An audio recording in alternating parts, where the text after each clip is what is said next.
Brian, I want to start the show by addressing the elephant in the room. Yeah. And that elephant is an EV that has been in the news, that has been widely viral. There was an incident in Prince George, British Columbia, Canada, where an EV driver was pulled over who was intoxicated, just going to get a Slurpee. And the reason why it's kind of notable is because the EV was a Barbie toy. It was a electric Barbie children's toy that he was driving down the street, this full-size grown man, just wanted a Slurpee, ran into some construction, had to go onto the street, was immediately pulled over by the cops, given a DUI, and we have a clip from CBC News. I just wanted to get a Slurpee. I got lazy. I didn't want to walk. Now, Casper Lincoln says he was using the sidewalk until he came to a closed lane, and after that, he turned right. And that's when he was pulled over, prompting disbelief and a few memes. But Laura Kyla Lee says driving any car without a license and insurance, even a toy one, is against the law. The law is very clear. Toy cars constitute motor vehicles if they are powered by some sort of an engine. Nobody wants to hit somebody in a Barbie car, and drivers aren't looking for Barbie cars in the roadway. It's true, they're not. But, I had to point out that was from CBC News because the whole thing sounds like a joke. But it's not. And it's not Florida. It's Prince George on the coast of northern British Columbia here in Canada. Well, I've often wondered how that works. Like, can you ride your bike intoxicated? Because some people would do that as an alternative. But, they said any electric vehicles, or any motorized vehicle. Powered. So an electric bike theoretically would qualify then, wouldn't it? All right, I guess. Well, I'll try not to do that. There's, here in North America anyway, there's sort of scooter share things going on where you can take an electric scooter. And of course, people take that home from the bar because they're drunk. So you see them accumulate on Saturday mornings and Sunday mornings. Sorry. And so I assume that those people are drunk. And apparently somebody, one person died up in Saskatoon, again with the Saskatoon, but somebody died up in Saskatoon last summer, like a year ago, because possibly intoxicated. I wanted to thank Glenn Wright for setting up the interview with Kike Dueck and their father, Chris, for taking the time on his lunch break. He's a school teacher. To make it happen, they pulled some strings. I put out a request on a show a couple weeks ago, and lo and behold, it happened, and I'm really glad it did. So you can check out that episode. That's an interview with Kike, a 12-year-old climate activist from the city that Brian and I live in Canada. And Brian, my air quality, we've got the Clean Energy Show air quality monitor going. This morning, right now, as we speak, as we record this, it's 142.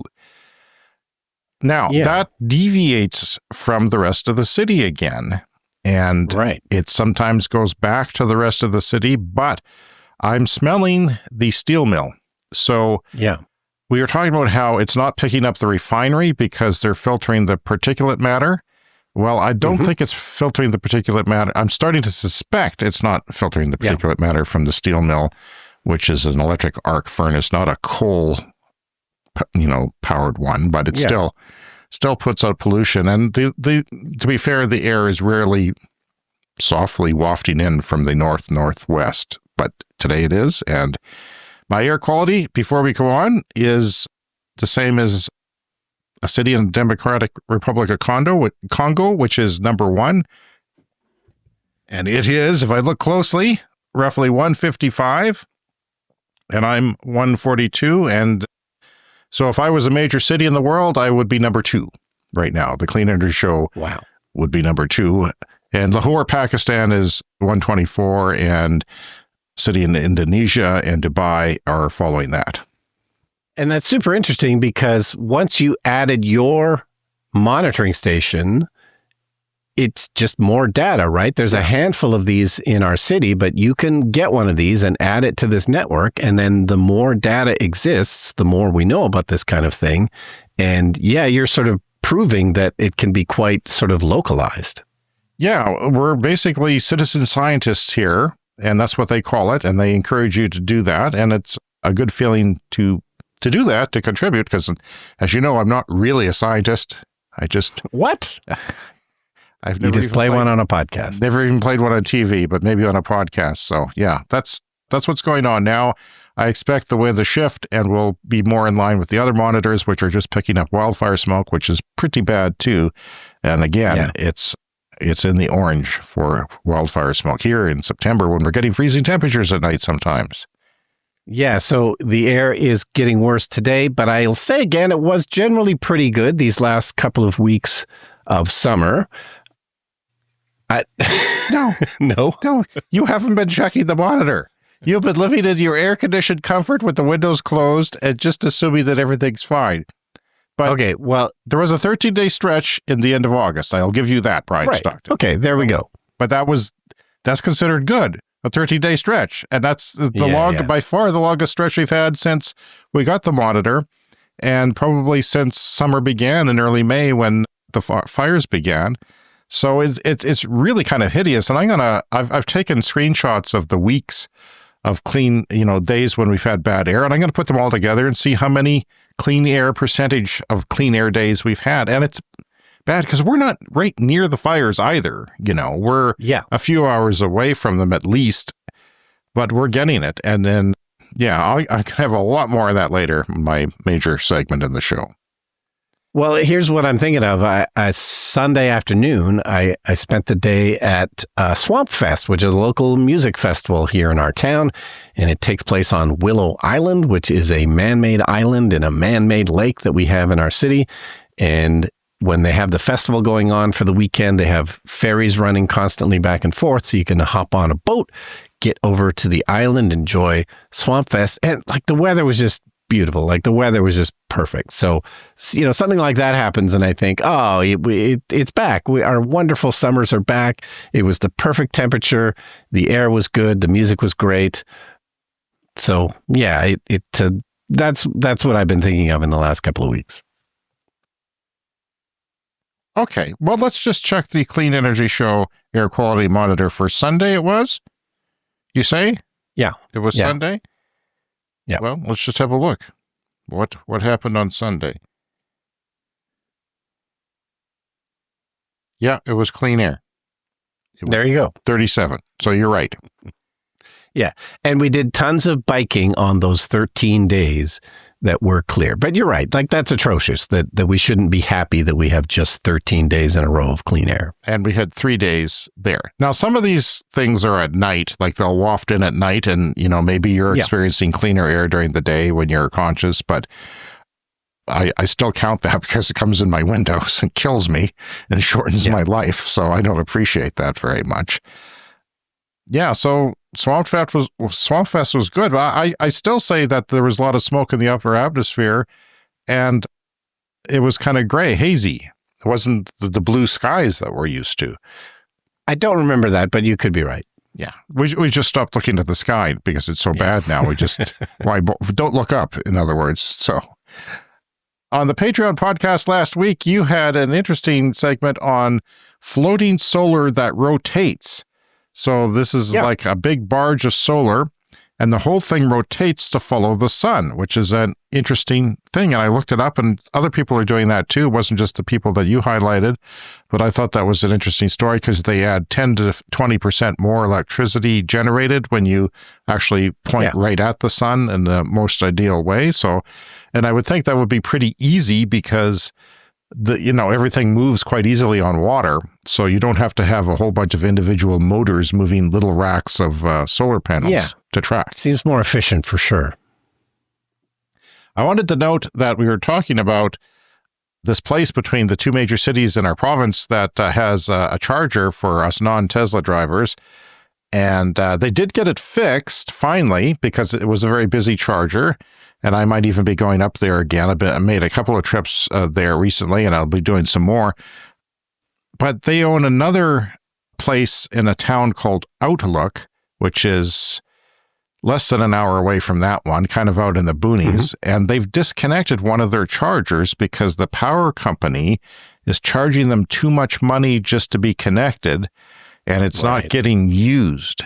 So, because it is an obscure place, but an important one for some people, they've just kept one charger connected. This is the co-op, which is a group of co-ops that have well, they want to help the EV transition, but their grid is giving them a hard time. And I don't know the details of that, and I can't know because they're not going to tell me, because they don't want to, cause a stir with the power company, which is connected to the government because it's a crown corporation, a government-run arm's length supposedly, but not really. Haha. So that was the first time I've seen something like that, Brian, is that they've disconnected a charger because it wasn't being used, and the grid is charging them so much just for the connection fee that it wasn't worth it. And that's depressing. And that speaks to our province that we live in and how it's different than, say, British Columbia, which is pro-EV and their power utility that, has all the hydro and everything.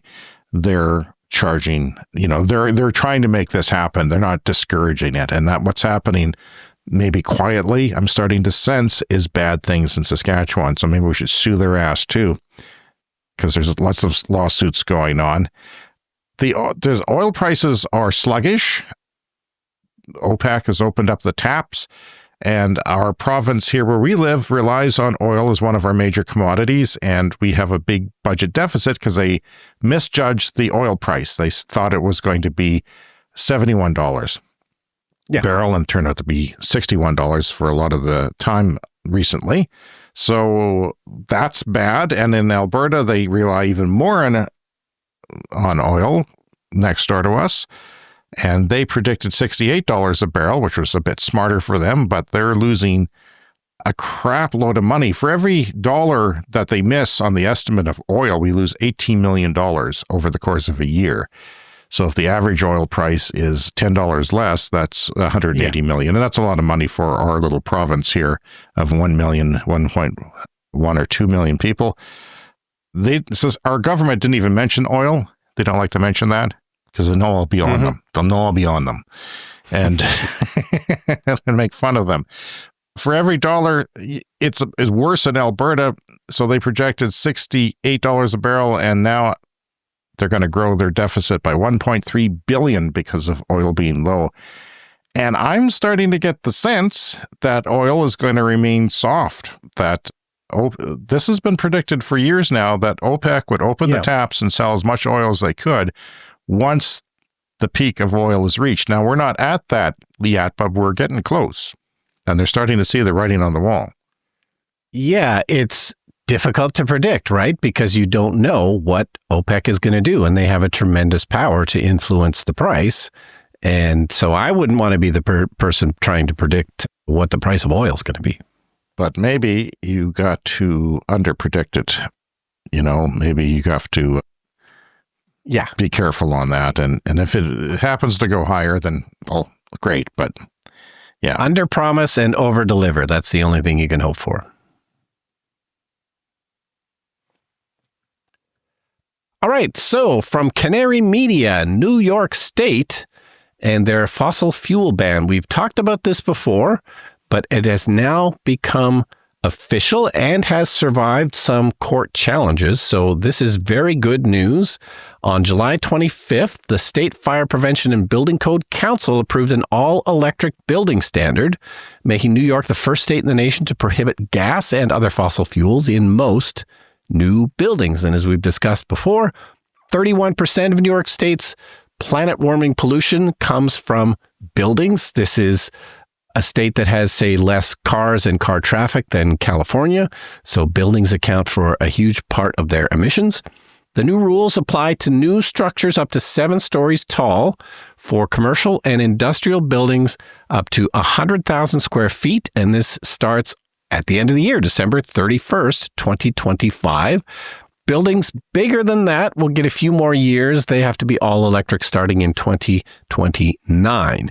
And they have left some room for exceptions, and I think this is wise. It is not going to happen overnight necessarily, these kinds of transitions. They left room for exceptions, including new laboratories, crematoriums. So good news for the crematoriums. They'll still be able to, I guess you can have an electric crematorium. I don't know. Can you, though? I mean, you need a lot of heat real quick.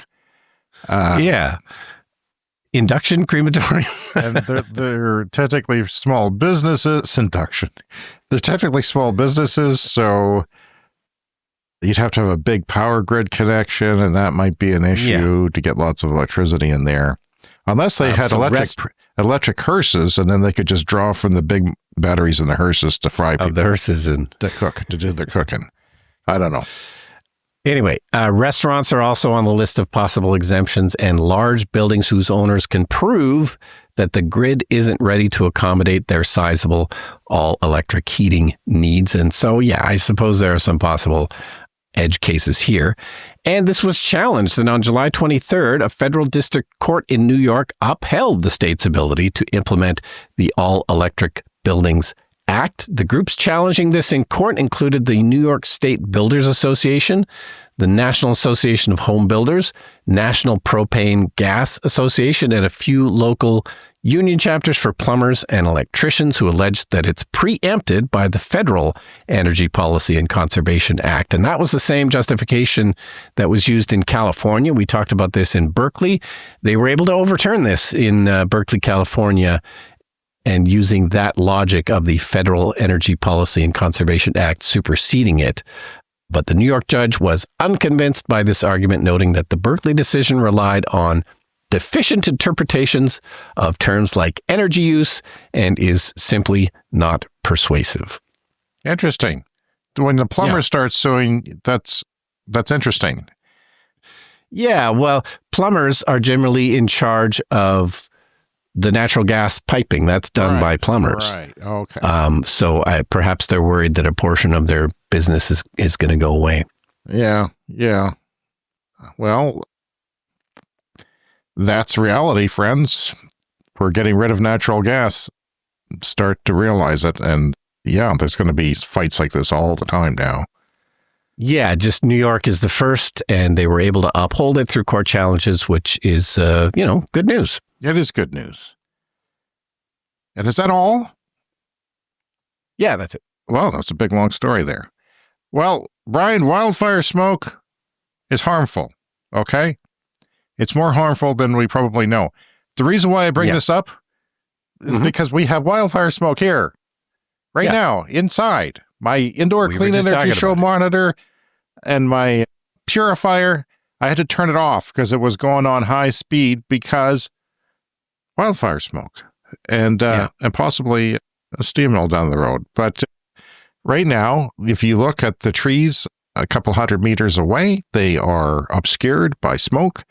And I have that luxury of looking out my upstairs window because I border a little park area as well as a pipeline, and I can see that those trees are obscured.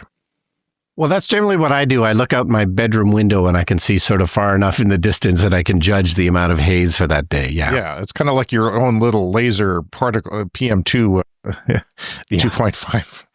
Anyway, so in the summertime, this all started in pretty early in May because climate change. There's things happening in our boreal forests, which are, boreal means north. They are north. They are often in unpopulated places and difficult to get to and manage. So it's not our fault, but some American politicians back in July complained that Canada's smoke was spoiling their summers. And of course, I want to stick a pencil in their head and impale them because they are horrible people to say that, because my summers are being wrecked. Your summers are being wrecked. You're boasting about this one good day you went outside where it was clean for once. I mean, come on. It's 6 members of Congress from Wisconsin and Minnesota asked Canada to say how it plans to tackle these blazes and reduce the haze billowing south. And of course, they are Republicans. And of course, Republicans are taking $500 million of subsidies from fossil fuels. And of course, we all know what the Republicans are doing. They're banning wind, they're banning solar, they're taking away EV tax credits, they're doing everything in their power to support fossil fuels, and that's fine. But then you go and complain about the smoke and then try and blame it on other things. They're trying to blame it on arson, which mostly they're not. They're mostly lightning strikes. You might as well blame God for that and see if he strikes you with a bolt of lightning for going up against that, you Republican. The letter said, in our neck of the woods, summer months are the best time of year to spend time outdoors recreating. Well, really? Gee, that's what a thought that is. said the two men who've been restricted to their homes most of the summer, enjoying time with family and creating new memories. Well, isn't that sweet? The U.S. representatives from Wisconsin and Minnesota wrote in their letter July 11th. Now, I've touched on this before, but the smoke remains. They get a waft of it now and again and complain that their summers are wrecked, and it's been relentless here. And it's not good for you. That's what I'm concerned about. The wildfire smoke makes it difficult to do these things, they said, and they addressed their letter to Kirsten Hillman, Canada's ambassador to the United States, demanded to know her government's plan for tackling the wildfires. How about we stop burning fossil fuel, you morons? And accused it of lax forest management, which has contributed to suffocating smoke. Our community shouldn't suffer because of poor decisions made across the border, they said. The poor decisions are being made largely below the border, people. And if you want to pretend that climate change isn't real and say that we should rake our forests, and that's the problem, then you are a moron and absolutely pathologically insane. They said this on X later on. The U.S. lawmakers also partly blamed arson for the fires, but the vast majority, of course, lightning. Many of the areas where fires burn are in areas so remote that forest management techniques to lessen their severity, such as prescribed burns and thinning combustible plant matter, are not possible. About 45% of Canada's forests that are on public land are managed, while 30% are not, according to the federal government. Michael Waddington, a professor at McMaster University in Hamilton, Ontario, who studies the interaction between wildfires and forested land, said a warming climate was turning those landscapes into a tinderbox. The United States is, for the most part, the main reason for that, said Dr. Waddington, referring to the U.S.'s role in planet-warming greenhouse gas emissions. Pretending climate change isn't real won't make it go away. The smoke only gets worse from here, much worse. This is the beginning, Brian. This is not the new normal. This is the beginning of hell. It's going to get worse from here. Yes, there may be better years. There may be wetter years, but overall, it gets worse. So it's not livable now. It's not healthy now, but it gets worse from here. So why are we dealing with climate change, I ask? Funny that they had to come up with excuses like arson. But it was lightning, and poor forest management is not. It was lightning, and it was just the way it is, and it's climate change. Wildfire smoke is like smoking a half pack a day at worst. It says some of the headlines on the news this summer. And if you have a kid with severe asthma, I have kids with partial asthma, but, smoke, you can't say to them, here, kid with asthma, go smoke a half a pack of cigarettes and see how you do. Because that would send them to the hospital or it could kill them. And that's what's actually happening with this smoke. You don't see the headlines of this all the time because it comes in statistics after the fact. And this is from Bloomberg. This is an opinion piece in Bloomberg. $1 trillion in U.S. wages has gone up in literal smoke from fires hundreds of miles away, according to a new study. It's a reminder that climate change is no longer a problem for our grandchildren, but is inflicting profound economic and health damage right now. And that's kind of my point, Brian. It's happening now. It's you and I and our children and our children's future children, perhaps, but it's happening right now. From 2020 through 2024, U.S. workers in the retail, wholesale, transportation, construction, mining, and agricultural industries alone, that's not all of them, it's not all the industries there is, lost $1.1 trillion in wages because of exposure to wildfire smoke, according to a new estimate by Bloomberg Intelligence. This is smoke largely from Canada, sometimes from California, but this is in 2023 when all the smoke, we had the worst wildfire year ever. A lot of it blew south and made the sky orange.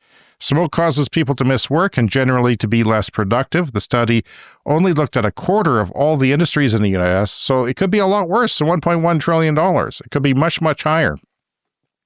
Typically, the fire-prone west coast of the United States has been the most vulnerable to wage impacts from smoke, but the recent surge in Canadian wildfires has shifted that burden to the U.S. Midwest, where workers in vulnerable industries are especially concentrated.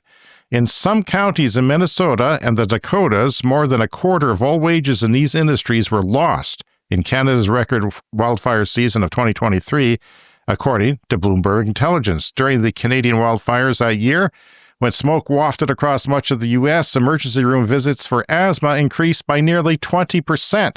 This is not something you see on the day of, Brian, but these stats show up later and you realize that this is a major, major problem.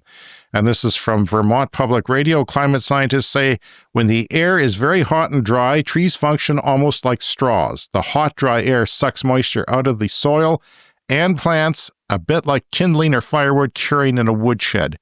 It means that forest is more primed to burn and burn with greater intensity when lightning strikes. So this is the 21st century fires. They're getting worse. They're burning with greater intensity, and the heat, just the heat from them, starts fires. It doesn't even have to spread. Sometimes the heat can spread 50, 100 meters away and start fires or buildings on fire. Dan Thompson with the Canadian Forest Service said this warming trend is shortening the time between large wildfires in the boreal forest. Where forests in central Canada have evolved to burn every 50 years, they now burn every decade or even more often than that. For species like jack pine and balsam fir, this doesn't leave enough time for their cones to develop and for them to regenerate between fires. Climate change is also changing the way fires spread. More fires are burning further and hotter for more days at a time, leaving fewer seed trees behind. This is from PV Magazine in June of this year. Smoke from ongoing Canadian wildfires has continued to suppress irradiance levels across Canada and the eastern U.S. in June. Irradiance means how much sun is hitting your solar panels. So it's blocking it out like a cloud, or a thin cloud at least. Impacts are stretching as far away as Europe. We had a listener tell us about smoke in Switzerland in the summertime. Well, it's wrecking your solar too. That's an incredible, depressing feedback loop there. And that's analysts were done using something called Soulcast API. Persistent fire activity combined with stronger than usual westerly winds, and it drove smoke haze across the Atlantic, causing measurable declines in solar power on both sides of the ocean. And finally, from The Guardian, for people living in areas with the most intensely polluted air, risk of heart failure is 27% higher than those for living in areas with the cleanest air. And I can't move, but if I had the means, I think I would, given what I'm learning from my air quality monitoring here. Yes, I think the moon might be the best place to move. It might be the only place where the wildfire smoke is actually the moon. Yeah. So, from Electrek, stop and frisk your bike. Okay, it's not really stop and frisk, but there's a new rule regarding e-bike safety that passed in 2023, and we've talked about this on the show. All e-bikes sold in New York City must use batteries that meet the UL standards and come with certification. But that doesn't mean that existing e-bikes haven't already been operating with non-certified batteries. So these new rules would enable the NYPD to confiscate such batteries if they're found to be lacking the proper safety certifications. The batteries would then go to the sanitation department for proper disposal. Last year, 6 people were killed in fires attributed to faulty e-bike batteries, which is terrible. So far in 2025, there's been 1 fatality recorded. The last 3 years of data indicated a continuous downward trend in the number of e-bike battery injuries and deaths since the UL certification was imposed in 2023. And just as a quick comparison, car-related deaths in the city continue to hover at around 10 times higher than those related to e-bikes, including dozens of traffic fatalities caused by cars each month.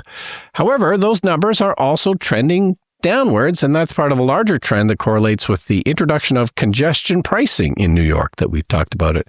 And that has reduced the number of cars navigating around parts of New York City. So, that's some good news there. Fewer cars, fewer car accidents. And you've talked about this before in the show. The issue is that people were buying either e-bikes or e-bike kits from China that weren't. There's this regulation called UL. It has to be UL listed to be certified to be safe. And with electricity, you don't want to fool around, right? Especially with batteries, because batteries can catch on fire. So what they were having is problems with uncertified batteries from China, usually from China. Sometimes you can build your own battery from components from China, little cell components of batteries. Yeah, and this was happening. And I think awareness is also probably up too. Even if you don't replace your battery with a UL certified one, you would at least keep an eye on it, a close eye, and maybe put it in a place that is safer to charge, and maybe not leave it charging, because I think that's one of the major issues is leaving it charging and the charger's not turning off. I learned that mine does, so I was worried because mine was manufactured, but it was a major brand that I got my bike from. And I believe mine turns off as well, but it is recommended that you unplug it after it's finished charging. Yeah. And nowadays, since we talked about these stories, I've been putting it on the stove, because we have a glass top stove with a hood over it that's made for fire. So, but I it doesn't get warm, so I'm not worried. But I just wanted, I'm just being extra careful about that. But because any battery can do that. If you buy a battery for, say, a drill, or I've got the snow shovel that, you can get snow blowers and lawnmowers that have big batteries in them, and leaf blowers. But those are all kind of UL listed. They're all certified not to, the chargers are expensive, so you're spending more money, and that's kind of the issue. People wanted to save money and not have all these safeguards in effect. Yeah, definitely something to be aware of. All right, moving on to Australia. The story is from The Guardian. Abandoned Queensland coal borehole found to be emitting 10,000 cars worth of greenhouse gases. So this is a thing I had not heard before. We know that there is often a problem with methane leaking from oil wells, but this is from test boreholes that are drilled to look for coal and to find out what kind of coal resources are available. So here and there, and you're just seeing if there's any coal here. So you drill a big hole, and then the methane gas comes out regardless? Yes. Well, the bad news is there's been 130,000 of these boreholes drilled. No. But only a fraction of them actually seem to be emitting methane. But it's a lot. So the first one they discovered, this is about 100 meters deep hole. It wasn't visible from the surface. And yeah, they found that it was leaking the same amount of greenhouse gases in a year as about 10,000 cars. And there still could be thousands more. Like, it's only a fraction of these, but there is 130,000 of these type of boreholes. So, even a fraction of that could be, in the thousands. So scientists at the University of Queensland monitored a second coal exploration borehole that was emitting about the same amount, and it was forcing groundwater to spew into the air like a geyser. There's a little video of it on the Guardian story of air basically popping up through this little pond like a geyser, and it's from methane leaking. So methane, as we've discussed, when it is leaking, and traditionally it's leaking from, like an oil well, and they will sometimes burn it off where you see a flare gas. And that is technically better, I guess, because methane is a more potent greenhouse gas. It doesn't last as long. It's sort of like a 20-year period, and then it sort of dissipates. But in the short term, methane gas is a worse greenhouse gas than just about anything. It's very potent. So these are drilled by coal exploration companies. They can be done in just a day, and they tell the company about the quality of the coal or how it changes in different areas. So there's about 130,000 of these just in Queensland, although, only a fraction is thought to be leaking. So basically you have to drill one of these holes, and I guess you have to get lucky that there's also methane down there as well, which they could maybe turn into a methane mine, or, pump it out and use it or something like that. But they don't, because they just drill these holes because, they're looking for coal. Yes, and coal is a fossil fuel that we want to stop using. It's the worst of all the fossil fuels.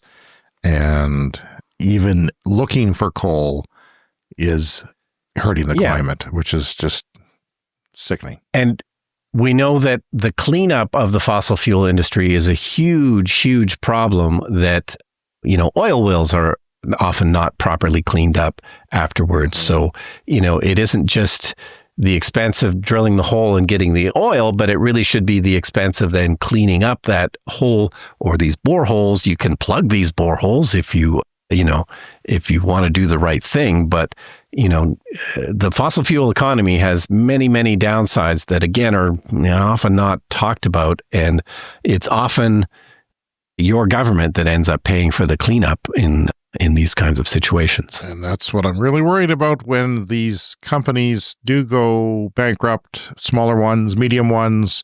Who's going to clean up their wells? Because they're not even cleaning up now when they're functioning in our country. So then it's even more subsidies for oil and gas because we have to clean up their mess, and it's a horrible mess. It goes on and on and on. It's time for some listener mail. Let's dip into the mailbag, Brian. All right, we have a letter here from Randy. Heard you on a recent episode talking about cold weather heat pumps, a favorite topic of ours. Fluid Power Systems is a company that is cleverly using off-the-shelf tech to produce heat pumps good to minus 35 Fahrenheit or minus 37 Celsius. And it can produce hot water as well at 180 Fahrenheit. And he's included the link here and says, pretty cool or hot, right? Love the show. Randy from Florence, Massachusetts. And I watched the video, and I thought was interesting because it brings up the topic of cascading heat pumps, which we may or may not have talked about a few years ago on the show. I'm not totally sure. Is that when one heat pump heats another heat pump, or takes basically yes, heat from another heat pump and just makes it?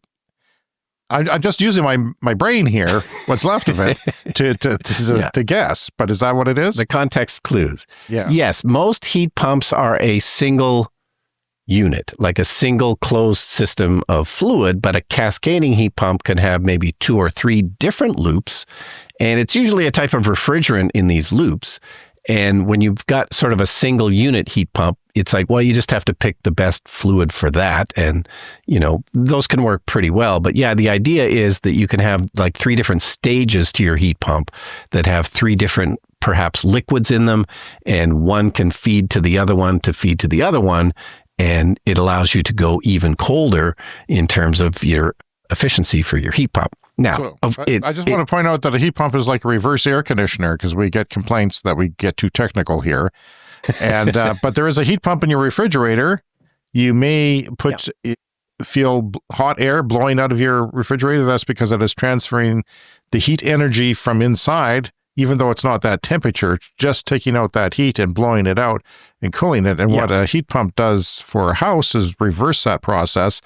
And even when it's, like they said, minus 37 Celsius, they can find some heat energy in there. That's why we have the scale of Kelvin, if you remember high school science, that goes way down to 0, where there is no energy, which feels like that around here sometimes. And it manages to pull the heat energy out even when it's freezing cold and transfer it into your home to heat your home. And it does that by compressing and uncompressing a gas or a fluid, a refrigerant that you talked about. And those have been changing over the years for safety reasons and for the environment. And so now they're talking about just putting a couple of these together. One transfers a little bit of heat from outdoors and then transfers it to another heat pump, which takes that more concentrated, I imagine, that heat than it would be otherwise. And sometimes they take it out of the air, sometimes they take it out of the ground. How's that working? Well, I believe it works. The only catch is that it is then a more complicated machine to make. And, this company says they're using off-the-shelf tech, which is great because then it makes everything, fairly reasonable to make. But there's no sort of getting around that a 3-stage heat pump is going to be a more complicated machine to make and build and maintain than a single stage. So it'd be 3 times the price too, wouldn't it? I mean, wouldn't it require 3 heat pumps? I'm not sure about that. But it's like a lot of things. We were talking about heat pump clothes dryers, and I'm not convinced that heat pump clothes dryers are necessarily the right solution, because you're adding an awful lot of complexity to something that is just so simple when it just uses a resistive heater that you may end up, in repairs and replacement costs for your heat pump dryer may not be worth it over a conventional one. A heater in a clothes dryer is basically like a hot wire that gets really hot, like a toaster, that's resistive, but there's moving parts, there's motors, there's compressing fluids, there's I guess the potential for leaks, there's a potential for, but I mean, our refrigerators Ours has been working for 20 years. God willing, it'll work for more because I need it to. These compressors have been around for a long time and they're pretty good. Okay, well, I have the perfect story for you. So we bought our house about 20 years ago, and a year or two after moving in, our local utility had a program to get rid of old, inefficient refrigerators. And they actually paid me $50 to come in and take my old refrigerator away, the one that we had, basically the extra fridge that we had in the basement. And it was a very old fridge from the 60s or the 70s. But it was running and I thought, using electricity. But it was running. It worked. But it was like, I like efficiency. So like I'm all for signing up for this. They'll give me $50 and then I can put in a more efficient fridge that uses less energy. Anyway, that fridge just died. And now we have to replace it. Oh, really? Really? It was there for like 12 years, maybe 15 years. And we brought in the appliance repair guy and he said, no, it's too old. We can't get parts for it. You got to throw it away. Boo. Yeah. That sucks. So I question the wisdom. It might have been better to leave the old fridge from the 70s in there. I don't know. But that was very, very disappointing to get that news. What brand was it? It was Danby. Ah. Well, Danby's kind of a bargain basement brand. Well, but I will say I've got a deep freeze that is still working after 25 years. Good. Okay. Where's the time go? Where does it go? We had very few choices because we have a basement bar that was built in 1962 and we needed a specifically sized fridge that was smaller than normal. So when we went shopping, there was, I think that was the only one we could find that actually fit the space. Oh, I've got a Danby little refrigerator in my walk-in closet here that I used to use for soft drinks while I was computing all day and working and writing. Right. But it's not used for that anymore. It's used for holding extra groceries. My kids are like heifers. They drink so much milk that we have to bring it in and there's no room in the fridge. These 4-liter gallon-sized jugs of milk all the time. But anyway, if you want to contact us, and I hope you do, about anything, it's Clean Energy Show, all one word, Clean Energy Show @gmail.com. You can leave us an online voicemail at speakpipe.com/Clean Energy Show. We love that. And you can always join the conversation, as many people have, on our Patreon page and get access to additional content. Brian, it's coming up on our 1-year anniversary of Patreon. It has exceeded our expectations, especially mine. I am so humbled by the amount of people who have joined and humbled by the amount of people who have chosen to pay some every month to get their perks. And it's just, I wouldn't have guessed it in a million years that so many people have joined, but it's great. And it's also a great way to hear from our listeners because they leave comments there. And it's a great way to also join our Discord server as well, which I'm going to get into, I promise. Join our Patreon today as a paying member and get access to exclusive episodes like the last one we did a week ago on various topics. We tend to be more casual, but we also talk about clean energy. We also have ad-free episodes, exclusive access, like I said, to the Discord server. We have discounts at our merch store. Merch store is not getting a lot of love these days, but it's there. It's there if you want it. Lots of weird little things, hats, t-shirts, decent quality, I'm told. Early access to episodes before they are public, besides behind-the-scenes material and thank you credits on our video podcast, which is coming back, and also on our audio podcast, what I'm going to do later in the show, because it's the first episode of September that we're doing of a regular show. Thank you to all who support our show. And coming up next, of course, is the lightning round.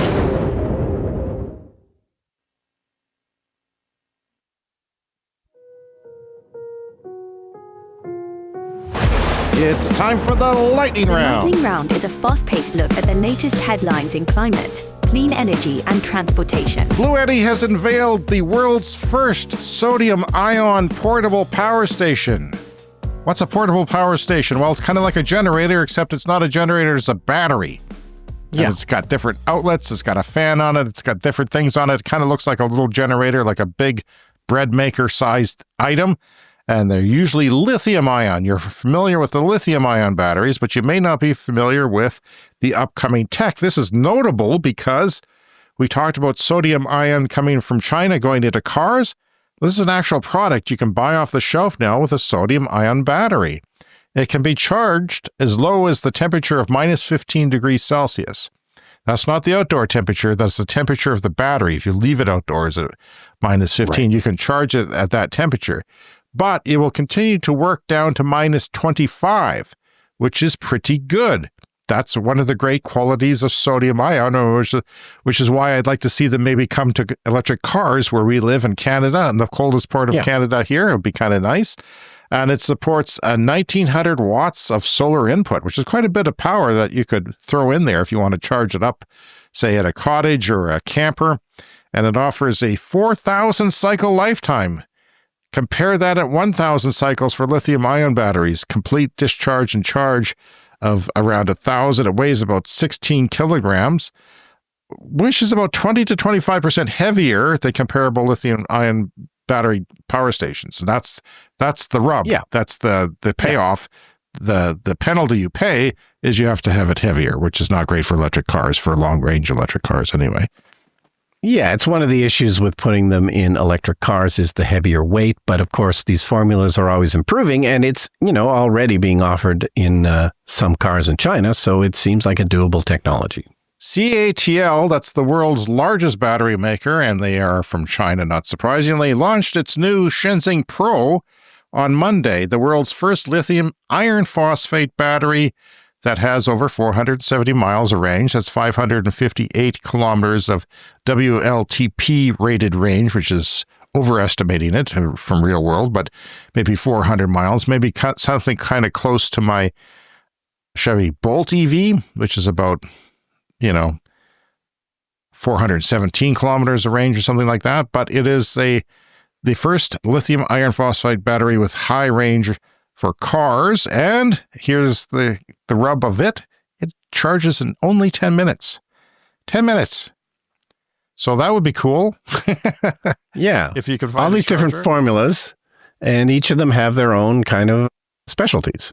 India has nearly 30 million vehicles by 2030. The government there is aiming for 80% of 2- and 3-wheelers to be electric. You know that there's a lot of 2- and 3-wheelers in India. Electrifying those goes a long way to cleaning up the air, and they're aiming for 70% of commercial vehicles to be electric by 2030, 40% of buses, 30% of private cars. The Trump administration says renewables are making grids less reliable. Data and facts shows the exact opposite is true. Time for a CES Fast Fact.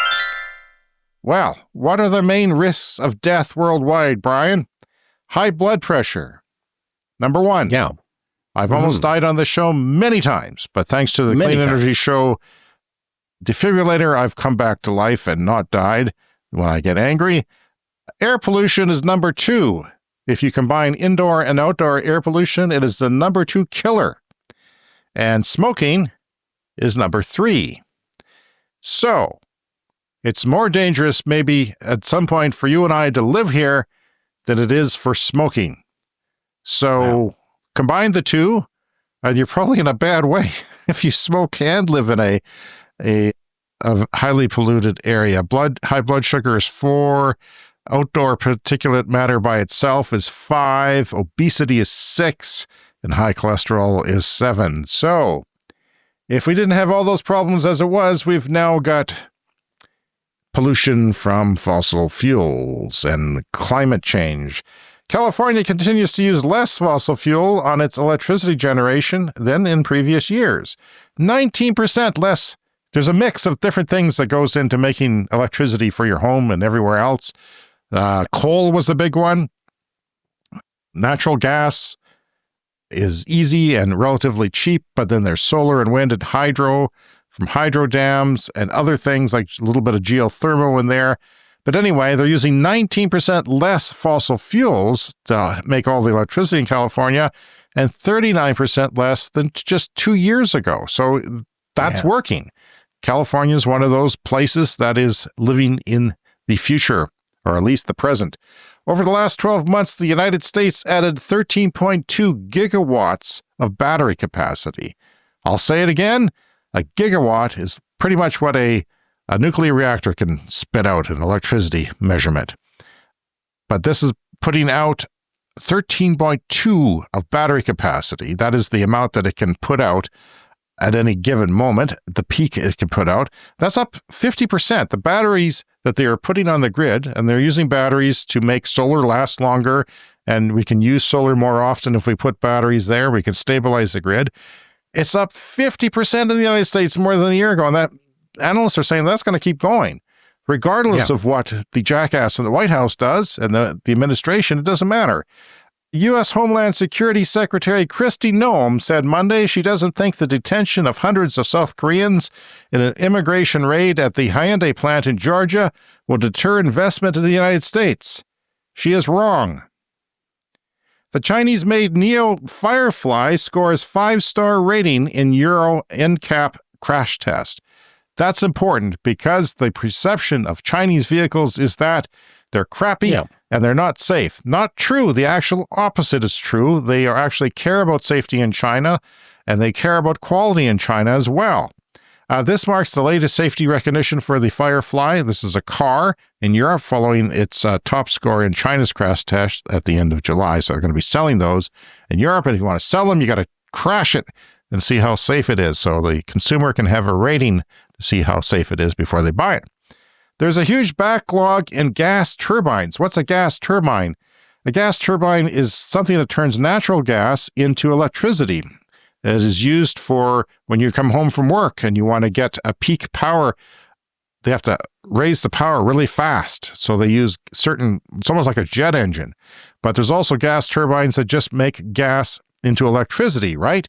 Well, if manufacturers doubled output, they wouldn't produce enough capacity to produce 1/6 of the world's new demand by 2040. Ergo, too bad, natural gas. We're going to have to get renewables in there because you're not going to be able to cover all that electricity. Yeah, natural gas is not the answer. It would be too difficult to increase electricity demand by that much using natural gas. Texas just banned cellular agriculture, otherwise known as lab-grown meat, which we've talked about on the show and will continue to do so. And Brian, you can pack an AK-47 in your pants and hide it because of freedom, but God help you if you try to sell lab-grown meat to a customer. Can't do it anymore because it's not as free as they say it is. Around $2.2 trillion is assessed to be invested in renewables, nuclear, upgrading power grids, battery storage, low-emission fuels, efficiency of electricity systems, and electrification this year. $2.2 trillion. And that's twice as much as going into gas, coal, and oil. And yet we worry about those gas, coal, and oil jobs when twice as much money is going into the good stuff. Twice as much, twice as many jobs, more than twice as many jobs. Yeah, the number of jobs in clean energy has been surpassing those for quite a while in fossil fuels. It's time for the tweet of the week, which is not every week, but occasionally I do it. From the U.S. Department of Energy. That is an actual department. The United States Department of Energy, the DOE, is a U.S. federal agency responsible for national energy policy and energy production, including promoting energy efficiency and renewable energy. And guess what they tweeted? I'm sure most of you have seen this already. The actual Department of U.S. Energy tweeted, wind and solar energy infrastructure is essentially worthless when it's dark outside and the wind is not blowing. Yeah. In other words, the Department of Energy has been reading Facebook, reading idiots on Facebook and coming up with this brilliant tweet. But now readers added context, which you can do now on Twitter. On X, you can add context, and they added, batteries allow electricity to be stored and used at different time when it is generated. And the U.S. government has had a giant lobotomy, Brian. They are so stupid and so idiotic on this whole issue. I wish they would all combust. And we just finished talking about how battery storage capacity is up 50% than a year ago. And of course, the amount of energy being money being spent on clean energy double that of fossil fuels in the coming year. And that proves all of that wrong. And finally this week, China's solar exports to Africa are surging. A new analysis shows more than 15 gigawatts of Chinese solar equipment reached the continent in the past year. That's almost doubling Africa's installed capacity in 1 year. Falling prices from China's overproduction of solar panels are meeting Africa's urgent need for reliable electricity. They've got too many panels, they're sending them to Africa, which is a good thing. More than 600 million people in Africa still live without power, and power outages remain a common thing, even in connected areas. South Africa and Nigeria are leading these imports, while countries like Sierra Leone and Chad made significant gains.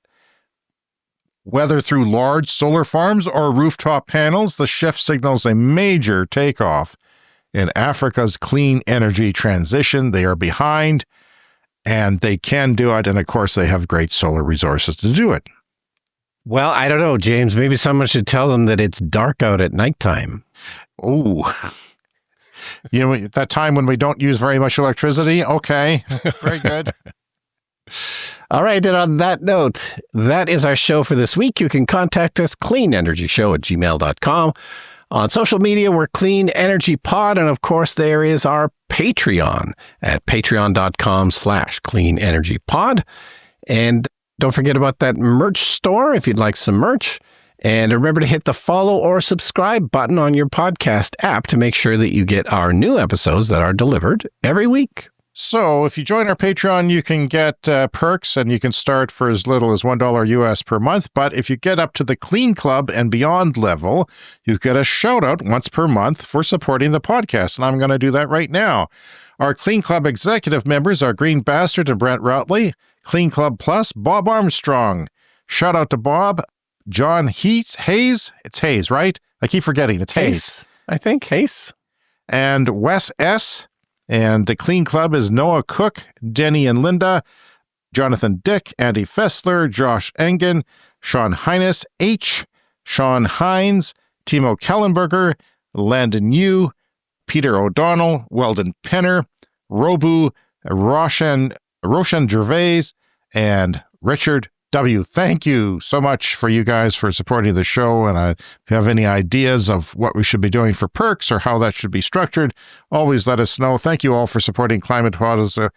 Thank you all for supporting climate positive content. We'll see you again in 7 days. See you next week.